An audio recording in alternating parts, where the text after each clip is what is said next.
Hello and welcome to another video. Today I'm going to be giving my first impressions on the X2H Esports Edition.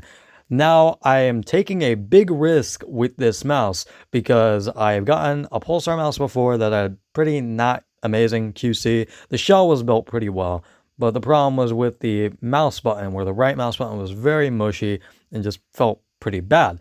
Luckily, it doesn't feel nearly as bad here, and they actually feel pretty good. And in fact, I feel like these main buttons are actually a little bit better than the Death Adder version 3 in terms of feel. They're just a little bit less mushy and a little bit more consistent.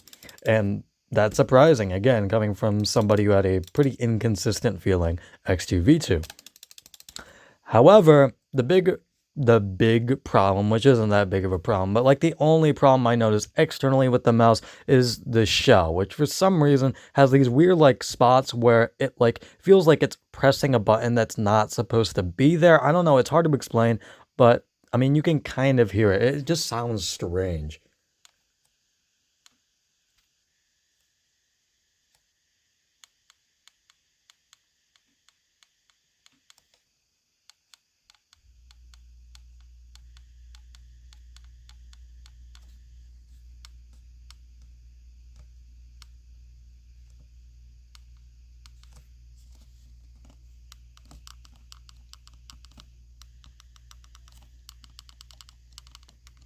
And as you can probably see there, I am being extremely gentle. I am not putting any pressure on it whatsoever. And I wouldn't care about this if it was just a sound thing, because, you know, I won't be able to hear it anyways with headphones on. However, I can feel this, and it is slightly annoying, especially in game, when I can, like, feel that the shell just kind of feels weird in some spots, and it just doesn't feel as nice as other spots for some reason. Again, I don't know what's causing this. I don't know why it's so specific on like certain spots or like worse than the other spots, but it's strange. I've heard nobody else having this issue with like any other Pulsar mouse really, so I don't know. But yeah, maybe it's just my copy, but yeah.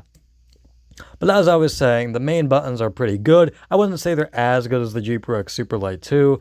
However, they're still pretty good. They aren't as bad as a lot of people say, at least on my copy, as I said. Like, these ratio opticals are actually pretty decent, as I said. Probably better than my Death Adder version 3 in terms of feel. And the scroll wheel is one of the big reasons why I got this mouse over the original X2H, rather than the original X2H just having really poor build quality and QC issues, especially when it first launched. So I didn't want to take an even bigger risk by going for a mouse that most likely might have a QC issue, especially with my luck. But yeah, the scroll wheel actually feels pretty good on this mouse. I've already seen reviews saying that it doesn't really feel a lot different from like regular scroll wheels, and it really doesn't. It's just a slightly different sound than like regular scroll wheels, for example, like my Death Adder version 3.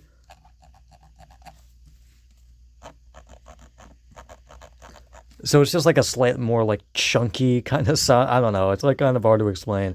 It's just kind of like a more thick, chunky, kind of more noticeable sound, but that's not a big deal. I don't care about like the sound of a scroll wheel as long as it's not abnormally loud like old Zowie mice and old Vaxi mice.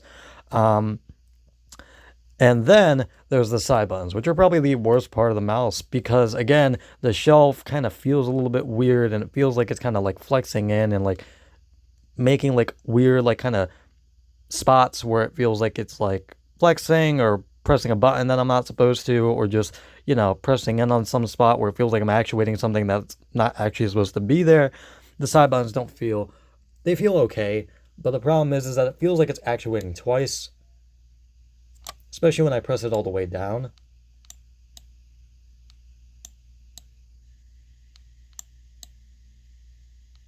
You can probably hear that kind of like second, kind of more subtle click as I press it in all the way. And it is going to be slightly annoying, but again, not that big of a deal. Like, it's not a huge problem. And it's not something I'm going to be noticing, especially because I don't use side buttons that much. I only use it for voice chat, really. And most of the time, I'm just going to be just pressing it down all the way anyway to really, like, pay attention to it, like, in-game. So yeah, that's basically it for first impressions. I'm not going to give any first impressions on the performance because I'm like 99% sure it's going to be like pretty good, especially with like 4K and all that bullshit. I really don't care about 4K. That's not the reason why I got this mouse. The reason why I got this mouse is because the OLED screen on the bottom, which I haven't used yet, but I got it because I don't want to download software for that. And I also needed a mouse that doesn't double click like my Death Adder. Well, the problem with my Death Adder for like the nth millionth time is that it randomly actuates the scroll wheel for no reason. Probably because there's some dirt on the encoder, which is pretty annoying. And another reason why I chose this mouse over the X2, or not the X2, over the Ninjutsu Sora 4K is that this supposedly has a better encoder where they're like collaborating with TTC Gold, at least according to some sources, to like give a special encoder so it will be just more dust proof than other encoders, which is a big thing for me because, as I said, I don't want another randomly actuating scroll wheel like my Death Adder. So yeah, that's basically it. While the shell flexing / button pressing, whatever the fuck you want to call it, is weird and slightly annoying, it's not that big of a deal. And as I said, the side button's actuating like slightly twice, again, isn't that big of a deal because I'm not going to be really noticing that in game, especially since I'm going to be hammering that like as I'm voice chatting, and that's basically it. But that's basically it. Again, the side buttons feel like pretty decent, but the main buttons on the scroll wheel feel pretty good, especially compared to like other Pulsar mice I've had, and compared to even other mice with other optical switches I've had in the past, like the X2V2, the OP1WE, the Death Adder version 3 right here, Death Adder version 2, and and the G Pro X2. I would say these are probably the second best feeling opticals, only again behind the G Pro X2. But yeah, that's basically it. I have nothing else to say. I'll be making a full review on this sometime soon, probably after the 2 weeks of using it. And that's basically it. And I'll see you guys later. Goodbye.